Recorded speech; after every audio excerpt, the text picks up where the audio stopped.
First off, my name is Matthew Boehm, CEO and co-founder of RevOps Co-op. For folks who are here who are not a member of our community, we've got a global group of about 11,000 plus people who are all passionate about revenue operations, Slack group, newsletter, live events, digital events, a whole slew of things that we offer. We'll drop the link to the community website in the chat.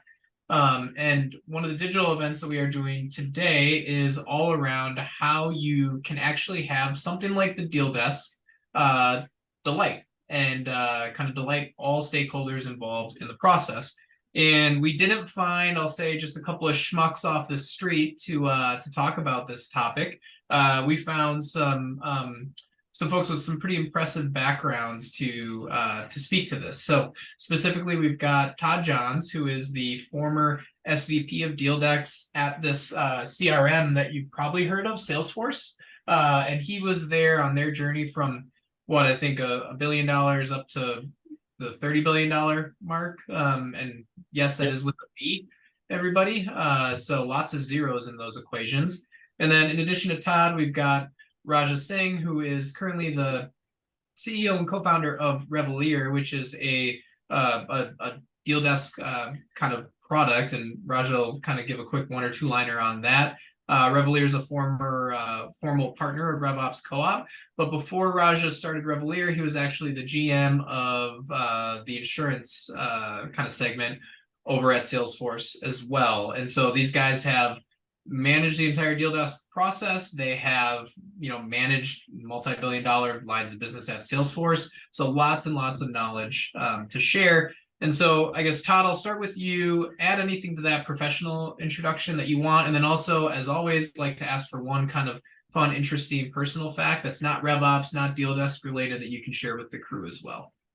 Sure, yeah. So I spent almost 13 years at Salesforce, and I was hired to basically formulate what was this idea of a Deal Desk, which wasn't really a thing in the SaaS space at that time. And so how do you build this up? And so I built it up through different iterations, through growth, through hyper growth, through all different phases. Very interesting journey. A bunch of tech and consulting experience before that, but happy to be here. In terms of outside of that, I think interesting fact about me, I guess I am an ultra marathoner. So I run really, really long distances in mountains. I live in Marin County, which is north of San Francisco. And living up here, I have great access to trails. And so I really got hooked on that. My longest to date is a 100-kilometer race, which is just under 62 miles, 12,000 feet of climbing in that race. It took me almost 13 hours. So I like to spend long amounts of time climbing and descending on trails and running. And I'm gearing up to hopefully do a 100-mile race, which will probably take me longer than 24 hours sometime soon. That's wild, my friend. Have you done, or do you dream of doing the is it at Leadville? The one that's at like is that a 100-miler at Elevation? Right? Yeah, Leadville's in Colorado at Elevation. Elevation and I aren't the best of friends, so that one would be a stretch for me. There are plenty of 100-milers or longer races that are a little closer to sea level and still have tons of climbing in them. So Elevation, doing a race like that, Elevation would be a particular challenge for me, but not out of the realm. That is a tough one to get into, though. It is a lottery for sure. Yeah. I guess if you're doing all your training at sea level in a place like Marin County, that might be not necessarily you're gonna have to probably dedicate a couple of months of living out there, training out there to do what you need. So no, that's awesome. All right, so we got Raja, we got an ultra marathoner and Deal Desk extraordinaire on our hands. What about you, my friend? Anything you want to add to that professional introduction? I should say that working with Todd's Deal Desk was a lot easier on the surface than trying to run 100 kilometers. So kudos to you. I think you got it all out in your spare time, so you made it easier on everybody internally.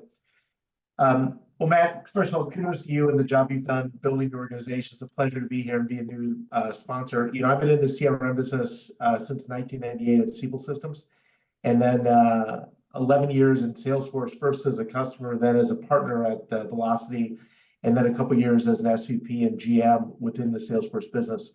And we really started Revelier because, I was surprised at all that time in the business, how despite, Siebel and Salesforce and others kind of building sales technology, that for the big complex deals, so much was still done in spreadsheets and Word docs and presentations. And we thought there was an opportunity to kind of rethink how the data model worked, make it a lot easier. And one aspect of what we do is we take some of the functions that Deal Desk does, like managing comparables and orchestrating approvals, and we do that virtually in the product. So it can be used actually as Deal Desk professionals, or you can actually use Revelier as a virtual Deal Desk to provide some of the same functions. So in terms of fun facts, the one that I'll share, I'm going to try to raise my 8 Spotify followers to a much higher level. You can check out Dime Store Camera on Spotify. That's my indie pop alter ego, kind of a pandemic area stay at home. When I stopped having to travel for work, I started writing songs and managed to get an album out of it by the time the office kind of kicked back in. So that was my fun fact for the pandemic. You can consider it cool, or you consider it kind of a midlife crisis. You can take your pick. My wife thinks it's a little more the midlife crisis category, but we'll see. It is true. So I'm guessing, I don't know about everyone else here, but maybe the last thing that you thought of that would bring some Deal Desk experts together is an ultra marathoner and an indie rock artist as well in their spare time. So all right, so now that we've got that background, let's see what the ultra marathoner and the indie rock artist, and also I dropped your Spotify link in there, Raja, so everyone is going to definitely start to follow you. So let's, I guess, get started on this whole topic of Deal Desk. And I guess, Todd, want to start kind of with you. This quote is from you, but then also I just want to start with the basics of like, what is a Deal Desk and what does it do? So maybe let's start there, and Todd, I'll start with you on that. Sure. Yeah. I mean, I've seen in my time a lot of different definitions of what a Deal Desk does and can do. But for me, it's always come down to a couple of things. One, balancing that short-term growth with long-term help of the business, and then looking for ways to improve healthy scalability of a deal process. Those can be done as like a check and balance or a control in the deal process, but probably even more importantly, as a trusted advisor to the business, to the teams that you're working with. Deal desks can help shape and structure deals. They can guide towards the right pricing. They can act as an approver, both in deals for structuring and pricing, negotiated business terms, things like that. And in my experience, they can help ensure that deals get through the company machine so that they can be closed on time. Nice. And Raja, I guess, how do you feel about that definition? Does that sum things up pretty well? My lens and the way that I worked with Todd and his team at Salesforce was as fundamentally on the product or the business side, and where Deal Desk can really have a big impact, especially when you're launching a new product and trying to understand where the pricing is in the market. Having an effective partnership with Deal Desk to figure out where we want to maybe discount to get some marquee wins versus when we want to start firming up pricing and getting it in line with where we think we want to be in position in the market. And having that really be a two-way street, so you can kind of learn from Deal Desk and learn, have it connect you to the field at the beginning, and then over time kind of build in the knowledge with your Deal Desk partners so that they have the skills needed to scale the business without, kind of the product folks or the GMs or the sales leadership need to be involved in every deal. It's really kind of a very positive and collaborative process. Yeah, makes total sense. And so kind of have a, call it a basic definition and framework, I guess, for like, what is a Deal Desk and what do they do?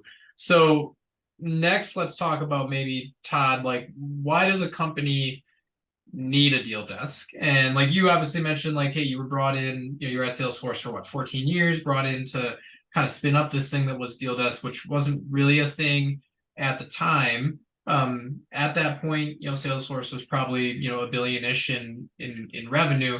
But, like I've been at companies, right, where early stage companies, right, 10, 20 people, maybe a handful of account executives, and we have some we have, I'll say we have something we call the deal desk, right? Whether or not it fit the definition of what it should be, probably not. But that's two different two very different companies, right, on paper. So why maybe does a company need one, and when, like, do they need one? Yeah, it's a great question. I mean, I've seen, as you're mentioning, deal desks implemented early and involved in every single deal that a company does. There's a lot of control there, maybe not a lot of scalability, right?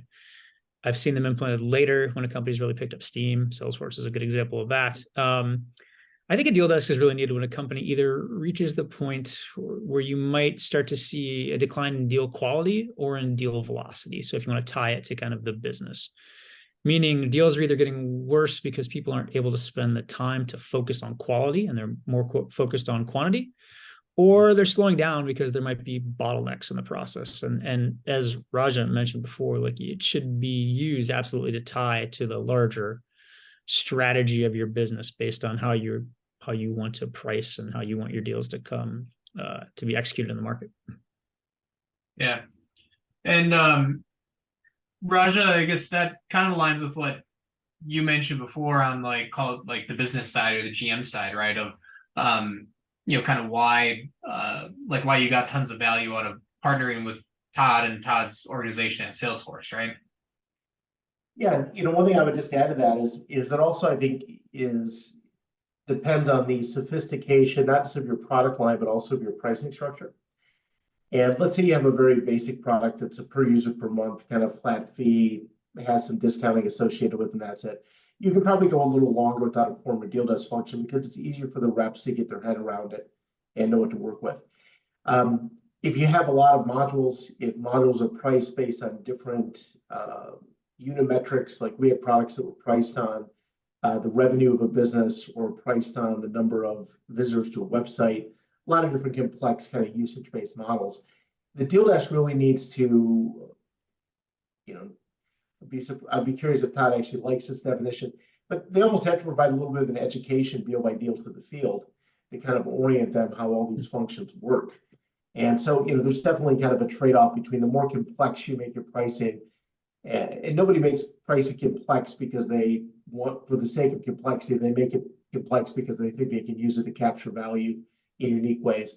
But the more sophisticated those metrics are, the more a deal desk can play a role earlier in the development of a company. Yeah, I agree that focus on enablement was something that we'd always really made sure we spent time on and used it as a tool to build better relationships in the field.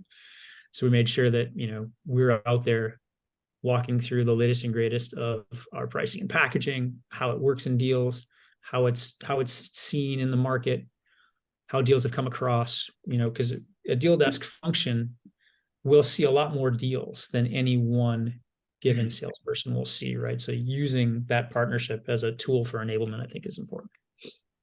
Yep. And that makes, go ahead, Raja. I'll just build on this with a short story. In the early days of my last company, a company called Velocity that ended up being acquired by Salesforce, we get towards the end of the quarter, and before we had any kind of formal revenue ops function, sales reps would simply email into the executive team if they wanted something approved. Hey, I want to do 20% on this deal, or 30%. Actually, if it was 20%, we were jumping for joy. It was probably more like 40 or 50% discounts, and they want to do X, Y, and Z. And instantly, the executive team was like approved, just because we needed the deal for the quarter. And as we got a little bit bigger, there was a deal desk function there, and the deal desk could provide actually a little context to that request and actually give the approver a little bit higher quality of information to work with. This is the only time we've done that high of a discount, or we do that high of a discount all the time. It really makes the approval process a lot healthier. And that, I think, goes to the slide we have on the screen about long-term health. Because at the end of the quarter, you always want the deal, but if there's a little bit more context, a little bit more information, the decision makers have a lot more context in which to operate. Yep. Yeah. And next question for you guys, which kind of aligns with this question that Abigail kind of brought up in the chat as well. Abigail mentioned how at her kind of earlier stage company, they're finding that some of the larger, more sophisticated, complex sort of deals are the ones that really require a deal desk or some sort of like eyeballs, right? More of a review in place. And so on that, I guess, what kind of, how should people think about like what kind of deals should go to a deal desk? And especially like in Abigail's case, right, where maybe they don't have a deal desk in place today, their company is growing, maybe starting to get more sophisticated. How should people look at, like what things should we send to a deal desk for review? Like, is it like all of them, or is it like no, only ones that fit like a certain criteria? Maybe Todd, I'll ask you that question first. Yeah, I mean, I think that's for me a question of managing risk and velocity in your business, right? You should have a certain tolerance for risk, however you define it for your own business, and anything that falls under that marker, in my mind, should be the purview of sales or sales leadership or whoever's kind of doing your deals to handle on their own. And right, anything that crosses that threshold to me should have deal desk involvement. You can manage that probably most effectively through discounting thresholds and pricing, but also for things that are kind of more binary. And this may get into a little bit of that question of complexity, right? Like we always had, hey, if you were doing an enterprise license agreement, for as example, or anything with like restricted use, you'd have to go to the deal desk to make sure that that's structured properly. Yep. And so if those are some of the things that should go to deal desk, and makes sense, right? Like understand how much risk you want to you're willing to give, right? And where you want to make a trade-off with maybe speed or velocity.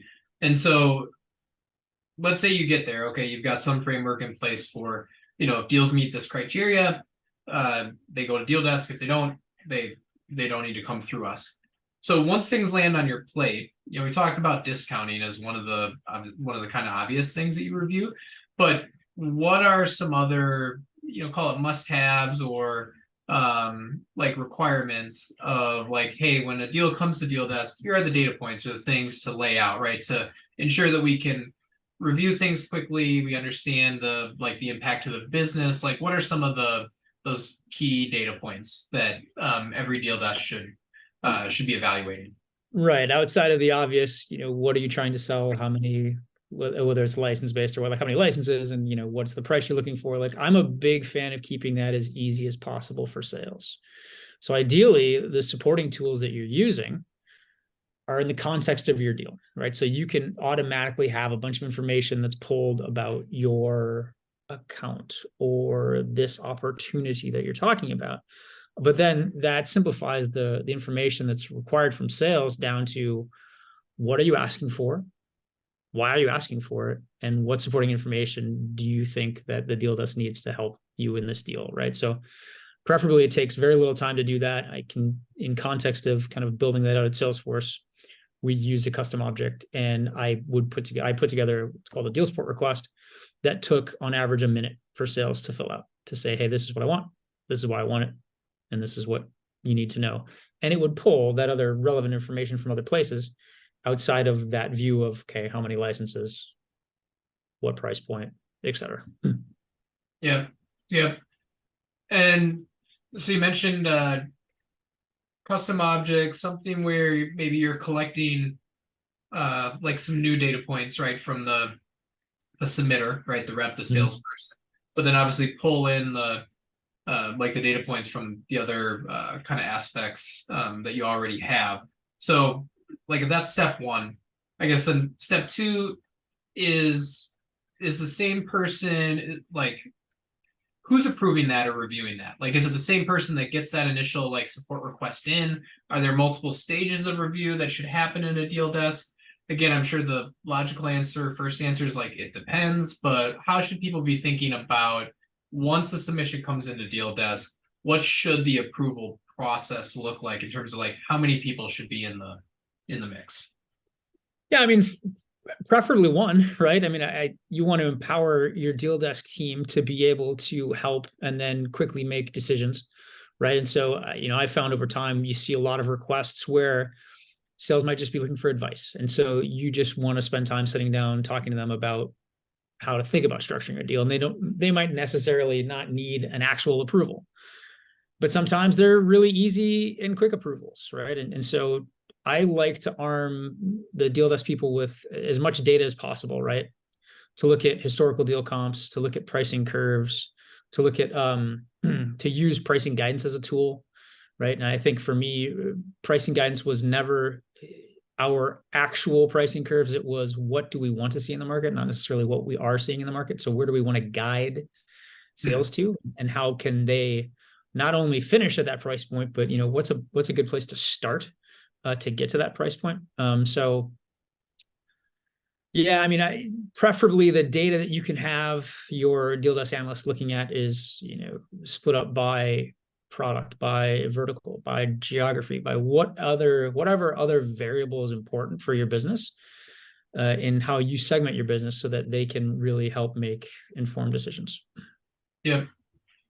And so we've got a couple of kind of different questions that are kind of flowing in here. So one, actually, first I want to take this question from Shane, and he asks, because we kind of hit on this with, I'll say, like, deal desk process. So, you mentioned, right, like having a deal desk submissions kind of coming in. How is deal desk involved in maybe the rhythm of the business? Like outside of obviously like being reactive to submissions that come in, are they involved in like weekly meetings? Like, is there, for example, a weekly deal desk meeting, a bi-weekly meeting?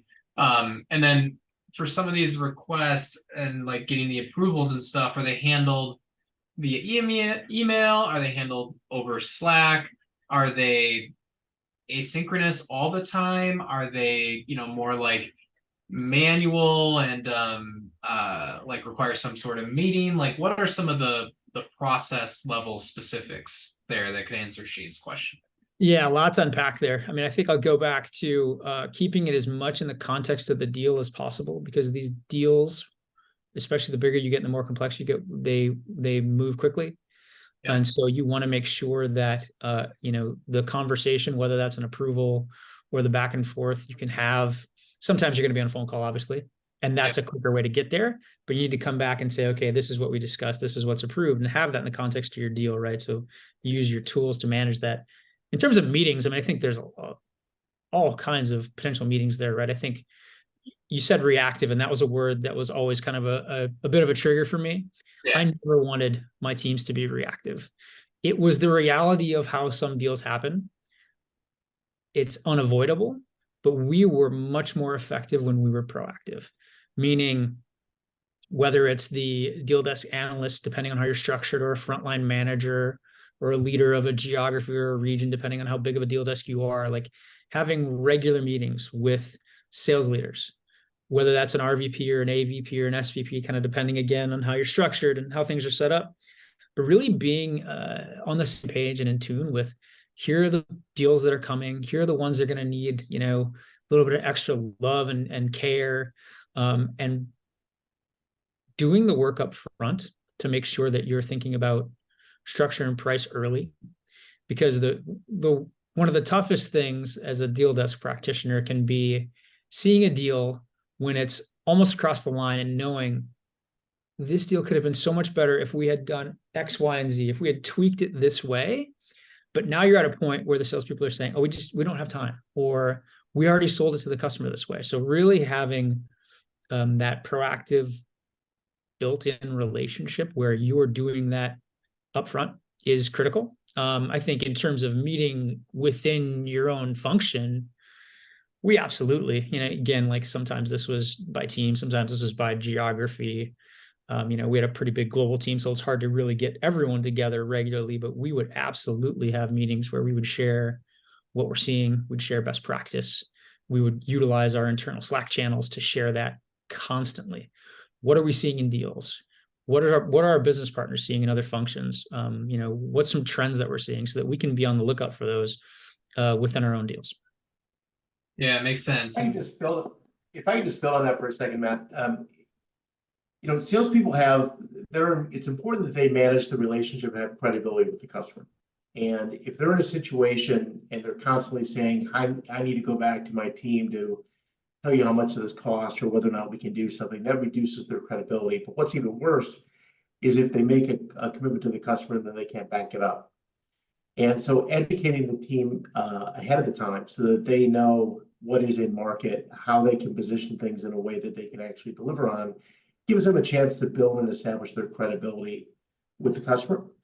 And if you deny them that, then they turn into the customer's advocate. We basically call them the salesperson goes native, when they basically turn into the person that's selling internally on behalf of the customer, largely because they don't want to back down maybe from a commitment they made or they didn't have the data.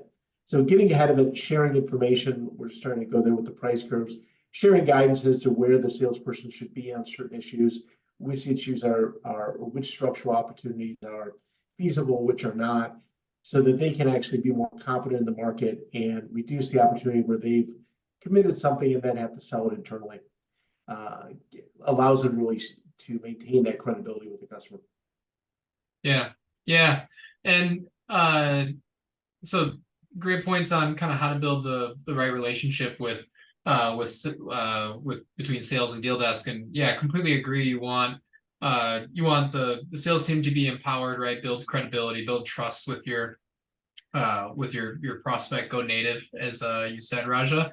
And so one of the questions from Anuja that was in here, it sounds like this is around and getting some initial kind of deal desk set up. And maybe Raja, I'll actually start with you on this first, because you kind of hit on the trust element. But on the business standpoint or the business side, what are, like, if there's initial resistance to, right, if someone hears deal desk and they're like, oh, it's just like more red tape, more hoops to jump through, like it's going to slow me down, I'm not going to be able to close deals as fast. Like, what are the, as someone who's been a great business partner with their deal desk colleagues, what are some things to get people past that, right? To, kind of just, like knock that stuff down.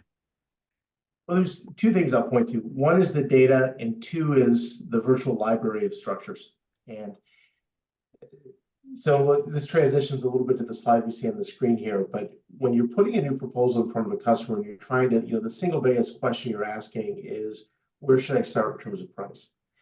And an effective deal desk can really help you answer that question, not just on supposition or personal experience, but based on data.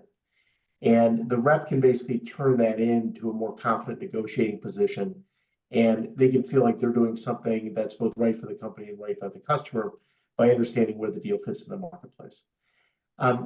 The second thing is basically the speed of problem solving on deal structures. If you're an individual rep and you've got, let's say, a customer that requests, let's say, some sort of future discount provision, and that's one of the areas, as Tom will kind of maybe elaborate on, that deal desk typically gets involved with when there's a future right or a future business consideration. And without a deal desk, the salesperson is left to network with their immediate manager or with peers they may know in other parts of the business about how to appropriately structure something.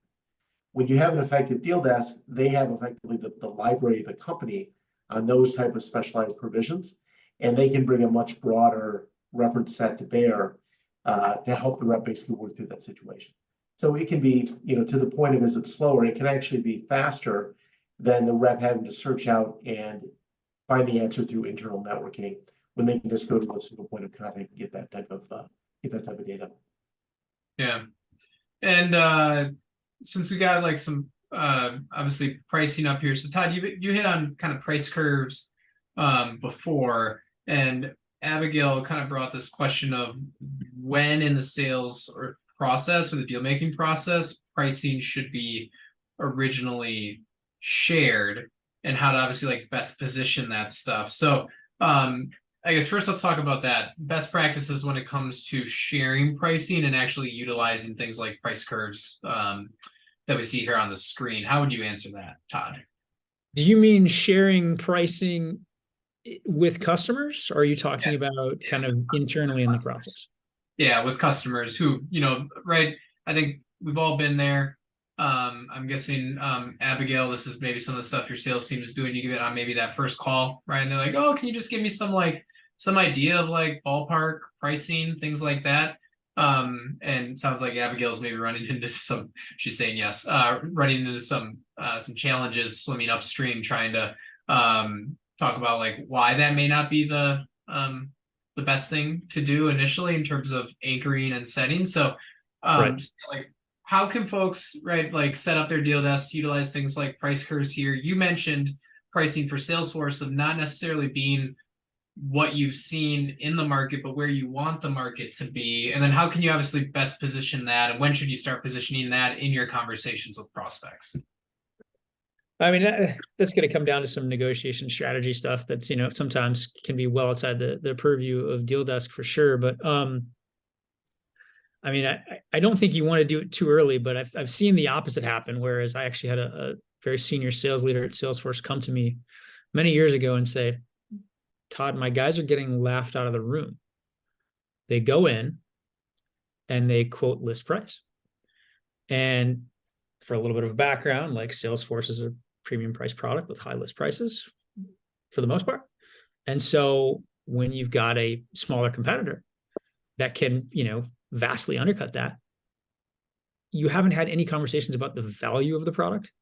You're pushing just a price, and it's getting salespeople kicked out of the room, right? So that's where things like pricing curves, where AI-driven tools to say, hey, look, given your industry you're selling into, the size of deal you're selling, the characteristics of the customer, like this is where you might want to end up based on our guidance, but here's maybe a good place to start as well. Like that can be a really powerful tool, so that salespeople aren't basically shooting themselves in the foot by going in too early with a price point that is just not going to work.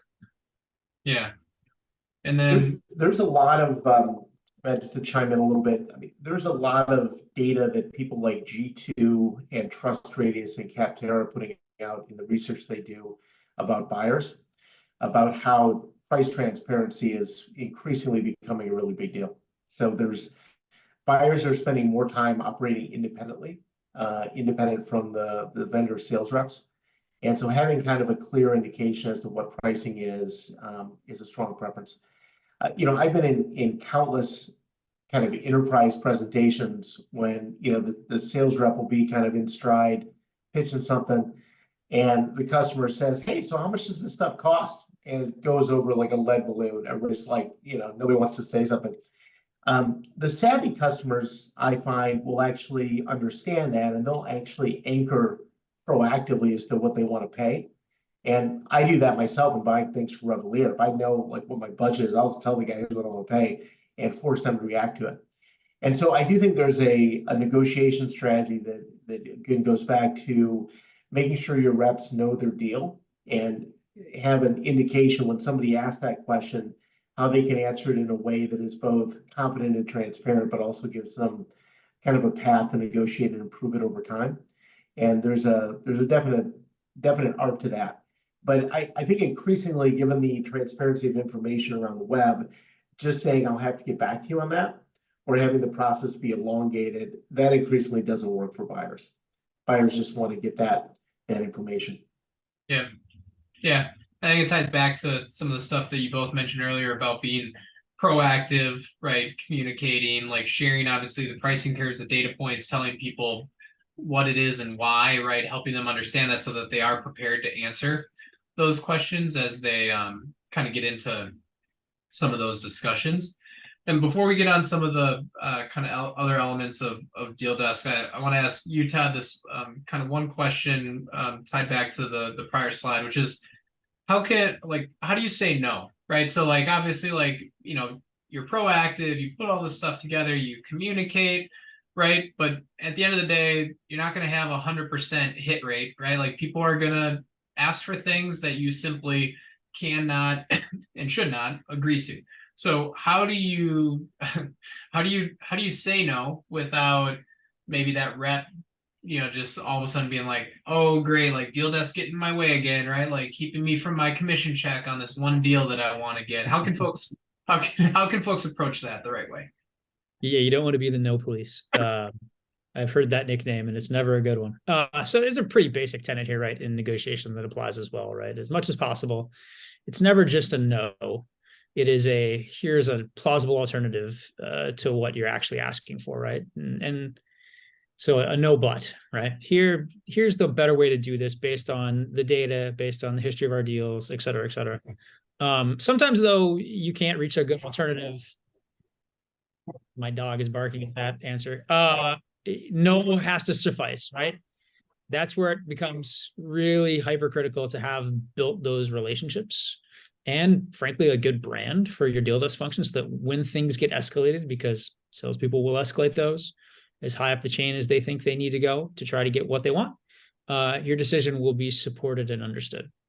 I've had countless conversations where, my teams have worked with sales teams on deals and they can't get to an answer, and we'll have to get involved. And then it gets up to a level where, you're like, okay, I get it. I understand. We can't do this.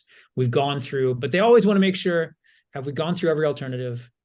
And Raja made a really good point very, very early on in this conversation, which was sometimes the strategy around selling can say, hey, look, we're trying to get a foothold into this vertical in this geography or this place, right? And sometimes you make decisions based on that you wouldn't normally say yes to. But for the majority of those, right, where it's no, you've got to have the relationship built up so that the no is credible and they're not looking at you just as a, the no police, like I said. Yeah, I think that's where, right, if you've got the framework in place, if you've got the standards in place, if you've communicated that out to the team, if they know, right, like if they know that they're going to be submitting some deal that, right, might be, past some discounting threshold or, past some other like lever or something, right? Like, you've got data points, right, to point back to back you up, and you've got the credibility there. So yeah, it makes a lot of sense. And Raja, one of the questions that came in from Jason, which I think you'd be kind of best to answer on this, is we talked a little bit on this with the pricing slide of obviously like leveraging tools and products and stuff to get at some of those data points. But Jason asked specifically, how do you imagine AI impacting deal desk operations and collaboration? You're obviously building a product in this space. It has AI incorporated into it. And so I'll just ask you that question directly. How do you see AI impacting deal desk ops and collaboration going forward? Yeah, and I'll avoid turning this into any kind of sales pitch, but simply stated, the notion of comparables. I mean, when you buy a house, you look at comparables for other houses that were sold in your neighborhood. If you're buying a business or buying stock, you look at comparables. Comparables is kind of a well understood context. And we believe that AI is really powerful in finding basically comparable deals to what you're looking at, and using that to both present the right data and maybe even present a prediction or a guidance factor. So if you think about comparables in a very simple way, you may say, show me all the deals I've done for this product that are between $100,000 and $250,000 in revenue. So that's a simple way to get comparables. But with AI, you can actually look at industry codes, specialized terms. You can look at customer use cases. You can crunch through dozens of different attributes to get a very fine-tuned set of comparables just on the specific deal that you're looking at. And that type of clustering algorithm using data science then gets you to a universe of deals that can really be instructive to how you want to pursue, let's say, a discount or even a SLA or a future discount provision or another term in the deal. So it goes into basically the having the right data and building up that data set to share with sales, and AI can provide a powerful mechanism. It would have normally required a lot of legwork for deal desk professionals to do that in the past. Yeah, awesome. And so we talked a little bit about the relationship building with sales. Obviously, that's not the only relationship that deal desk needs to manage. And actually, one of the questions that popped up before from someone in the audience was kind of where legal fits into all this. And so, Todd, I'll ask you that question first. Of like, in your experience, where does kind of the legal team fit in or alongside deal desk? How do you best work with the legal team at your company? Yeah, critical component, right? The deal desk has to work cross-functionally with a lot of different teams in that process. You've heard the adage before, selling is a team sport. Legal is absolutely one of those teams. Like, I found that to avoid approval by consensus, where everyone has a voice, but then no one is going to step up and actually say yes or no, you really want to have, or might not have that decision-making power. You want to have clarity in who approves what, right? For me, in historically what I've seen, like, there are places where legal absolutely has to have the say, right? Like there are items in a contract or an MSA things like limitation of liability that are clearly like someone legally trained should be answering those questions, right? But then the gray area of like negotiated business terms, Raj was mentioning a bunch of them in his last answer, right? Like future purchase rights, product usage restrictions, like those don't really need someone in legal, right? And I think those we found are things that can be managed through the deal desk function. Yeah, no, that makes a lot of sense, and yeah, consistent with a lot of the things that I've seen in the past as well. And so if we kind of move on from the interplay between kind of deal desk and like legal and the sales team and all the relationship that happens there. Again, this was another kind of question asked earlier on like skill sets and things needed in for people who are going to be, involved in deal desk. And so, Todd, you've obviously built the deal desk team at Salesforce, I think, to what, over 200 plus people. So you've hired a bunch of folks in this space. What advice do you have on maybe folks out there who are hiring for their deal desk, right? Who are going to be the hiring manager out there making the hiring decisions. And then also like any advice for people who are deal desk professionals, right? Either like looking to make entry into the deal desk space or looking to kind of elevate and kind of move up in the deal desk world themselves. Interesting. Yeah. I think from my experience, I started with problem solvers, and this was the early stages of building a function, right? One where the company really didn't have anything outside of a couple people that were keeping an eye on deals to make sure the quality was good. And so I looked for a lot of consulting backgrounds early when I was hiring, people that I knew that could problem solve, that could figure out things on the fly, that were good with ambiguity, right? You've got to kind of figure out as you're building a deal desk, what are your boundaries? What are your norms? How do you evaluate things on the fly? And, companies of that size want to move fast, right? And so I found that skill set was particularly useful in the early phases. And then once we get a little more established, I looked for some people with experience, more relevant experience. And I think it's always important to think about that in the context of your business as well. We were a SaaS business where margins weren't the number one question, right? And so I would see a lot of people wanting a job at a rocket ship of a company and coming from places where they said, yeah, I would put in the numbers into my model, and if the margin came up above 3%, I was good, and I'd just click yes. And like, that's not really what I needed at the time. I needed someone who could build relationships, work collaboratively, think creatively, problem solve. And so that wasn't really what I was looking for. So I think it kind of comes down to what you need as a business as well. Yeah. And kind of the culture and the things that you have there, which are obviously like company specific. And so talked about hiring a little bit outside of obviously the people element, right? There's tools, technology, systems involved. We hit on this a little bit before when some people were asking about async versus kind of live in person. But what were some of the main tools, Todd, that you guys used at Salesforce on the deal desk side? Obviously Salesforce, you mentioned the custom object, the submissions, things like that. I'm assuming maybe Slack and some sort of asynchronous communication was happening back and forth as well. But you tell us, what were the kind of the tools in your deal desk tech stack, if you will, that you relied on to kind of get the job done? I mean, that evolved a lot over time for sure. I mean, I think first and foremost, we drank our own champagne. We were using our own products. And the important part about that was not just because it was our product, but because it made the conversation be in the context of the deal. I know I've said that many, many different times here, but that was really critical for us to be effective and to be efficient, to be able to move quickly.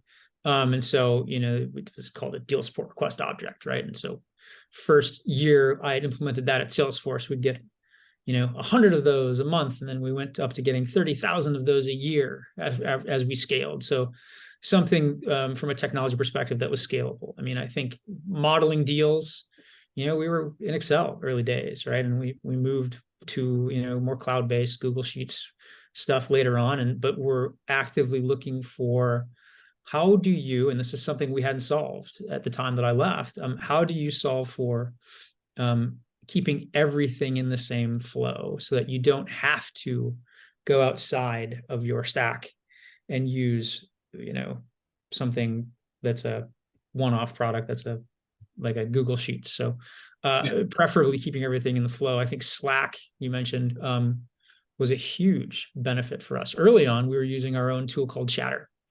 And this was a communications tool internally, and it was great. It was fantastic. It allowed us to have conversations directly on that, that object that we were working in, that deal support request object or the opportunity object. And so that really helped the conversation, not only the data, but the conversation be in the context of the deal. That evolved to Slack. You probably know Salesforce bought Slack a number of years ago, and Salesforce was all in on using Slack as a platform of kind of record and choice to really drive workflow and communications and everything around deals and how you work. So yeah, the question of tools changed a lot over time. I mean, outside of that, we had a data science team within kind of the larger Deal Desk organization. We called it Strategic Business Practices. And so we had a team there that was designing and working with tools, again, mostly on our own platforms, to really help build that intelligence, that Raja and Revolut are working on. But yeah, that was both for tools that the Deal Desk would use in order to look at the comparables, all the stuff Raja was talking about, but also to supply sales with dashboards that would tell them, here's how your team is where I'm getting a little bit into kind of metrics, business metrics here, but here's how your team is pricing up against other sales leaders, up against the company at large. And so those would be eye-opening tools for sales to see, because it would really help them make decisions in real time. Right. And Raja, obviously, at Salesforce, you were on the like the GM side, right? So you were, your team was the one who's submitting, a lot of those tickets and interfacing with Deal Desk. But then obviously now you're, you started a company in this space, and so have a kind of a nice, kind of perch, right, to evaluate the different tools, technology, things that are out there. So what does a tech stack, I guess, on the Deal Desk side look like to you these days, right? As someone building technology in the space, but then also as someone who's, kind of interface with it on just the other side that Todd has. Yeah, I'll just mention two concepts. One of the kind of founding principles behind Revolut is we still see the tech stack in RevOps as very siloed. I mean, there's different tools that are used, let's say, to generate an agreement versus price a quote versus track the activity on a deal, CRM, CBQ, and CLM respectively. And so part of what we're doing at Revolut is bringing some of those things together into a very unified data set. But I think that the thing that we aspire to at Revolut, and I haven't seen done elsewhere, is it's remarkable how few of the existing systems actually take into account what the customer is trying to accomplish. And without making this a specific Salesforce conversation, Salesforce, many of you use Sales Cloud or Service Cloud, for instance. You can do an amazing number of use cases with Sales Cloud or Service Cloud. And you talk to a rep and say, well, what is the customer doing? Oh, they're using Sales Cloud. But what is actually the use case? Are they selling something that's expensive versus cheap? Are they doing something automated versus high touch? Are they using it in a retail store versus online? And a lot of those use cases would be extremely valuable in getting the pricing right, getting the parameters right. And a lot of the systems in the tech side don't even pick that up today. So that's one of the things that we're kind of working towards in our ideal model, is kind of starting with what is the customer's intended solution or use case, and trying to drive the entire commercial solution around that, as opposed to making it simply a quote, simply a agreement, etc. Yeah. And I think, like up to this point, right, we've measured things like, well, how many contracts have we sent? How many deals have we have moved to close one? How many forms have been submitted, right? But like none of that is actually like, well, how is our customer using the product, right? So they so they sent X number of contracts, right? Like, what do those contracts say? What's all in them? Like, what are the things that connect the dots there? And I think that's where AI has the potential of getting back to one of the questions that was asked before. I think that's another huge element where AI can help. So in the last couple of minutes here, just to bring things kind of full circle. So, we talked about what a deal desk is, how you can get it set up, how you should interact, build relationships with sales, with legal, the different tools, the different technologies that are out there to support you in deal desk. And Todd, you brought up some metrics before about going from like 100 up to 30,000 kind of deal desk requests over the course of a year, right? What are some of those operating and business metrics? And we got a couple of them listed here, Todd, that folks can look at to like just measure the performance, efficiency, effectiveness of the deal desk function that they have. Yeah, I mean, I always viewed the operating side of that equation as the answers to a few key questions. One was how much of the business, both from a deal quantity and a dollar value perspective, is the deal desk involved in? What's the value of those touches within the business? And then are we structured and funded in the right way to be able to handle the kind of the answers to question number 1 and number 2, right? So you use those operating metrics to manage the function. Do we have enough people? Do we have the right people? Are we in the right place? Based on the volumes that we're seeing and the complexity of the business, right? It's managing your function through business metrics, or through those operating metrics. And then the other side, the business metrics, I think are, we alluded to this a little bit earlier too, but really powerful in showing either great or troubling trending around the deals, right? And help your business partners, whether they're sales or product, whoever you're working closely with, to really understand the dynamics of how they're pricing their deals and what impact that's having on their book of business. Yep. And yeah, Raja, like on the business metrics side here, we have some things like pricing quality, pricing trends. I guess, like, what does pricing quality mean? Is that just like, compared to, is that like, our average price versus our list price? Like, what are some things folks can think of on the quality side? Yeah, we find that despite, actually, let me rephrase that. Most businesses that we've encountered have some type of what we call a common size metric. Like in software, in SaaS, a lot of times it's per user per month. In real estate, it may be dollars per square foot. And most organizations like to see those trending in a positive direction over time. And the quality can speak to basically just the size of that number. So if you're getting $100 per user per month versus 90 versus 85, and it also can speak to the consistency that you're getting in various parts of the market. So managing that common size metric and understanding where it's trending to is really important. And it's funny when you tie back to AI, because one of the things that we did early in the company is we had some sample sets of data, and we were playing around with using predictive models to predict prices based on various inputs. And we'd show, a charter customer the results. We'd be like, hey, we got this within a couple cents per contact or something like that. Isn't this great? And they'd say, well, that's based on my old crummy deals. And I want new, better deals. I don't want old crummy deals. So like, you need to do something different. So we've kind of changed our tune a little bit to kind of modified AI guidance as opposed to AI prediction, based on that, on that desire for higher quality. Yeah, and actually on that point, and maybe Todd, I'll ask you this first, and then Raj, you, Dan asked some questions about like measuring the improvement, right? Like from a deal desk, from having a deal desk team, right? Whether that's revenue improvement, margin improvement, whatever it might be, obviously specific to your business.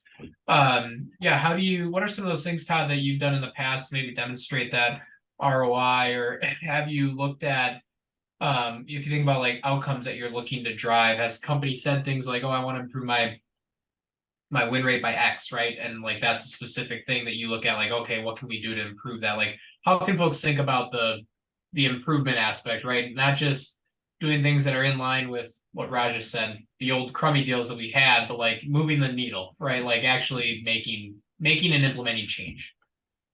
I mean, I think having that data and showing it to the right people at the right times is critical, right? And so I mentioned before we'd have dashboards that were dynamic, that were updated in real time, that would show sales leaders, and I'm talking, AVP, SVP, EVP level sales leaders.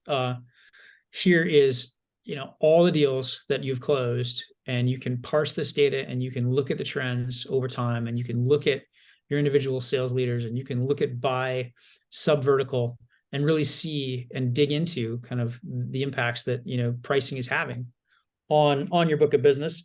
At the same time, I would do quarterly meetings with like the COO, head of sales level people, head of kind of sales operations, and show them, both at a sales kind of leader level and at a product level, pricing trends and how things are shifting over time. So in the context of Salesforce, is, hey, how's our pricing on Sales Cloud compared to last quarter, compared to, the last 3 years?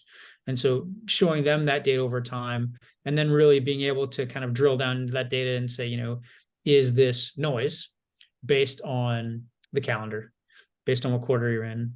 Is this noise based on, something that's going on in the market? Or are we seeing a trend that we want to maybe strategically address as a business? And so being able to power that through having this repository of deal data that, a deal desk function can really kind of be the steward of, was super powerful in many ways. Yeah. And then Raja, any last closing remarks, either on that question of, again, measuring improvement and kind of ROI from a deal desk, or anything else on this topic of, again, having a deal desk akin to Light? Yeah. Matt, I'm going to kind of fudge the rule a little bit, and in the last 20 seconds, just give a little plug that we're hoping that Revelere does that as a product.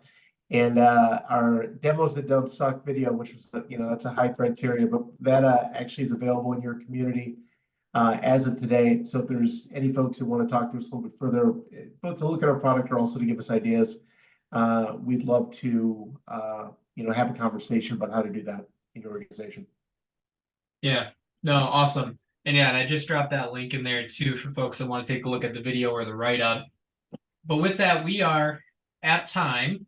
And so Todd, Raja, thank you guys very much for kind of joining, for dropping some knowledge on the crew here. This was great. Tons of insights, tons of value packed into the 60 minutes. So I really appreciate your guys' time. And then to everyone who joined and kind of listened in, thank you for joining as well. We will have the write-up and the recording available in the next 1 to 2 weeks. We'll send that out to everybody here, and then we will also include that on our website. So you can always find it there. And then connect with Todd and Raja on LinkedIn, and they're also around in our Slack group too if you guys want to continue the conversation. But with that, I'll let you all run. So take care, everybody.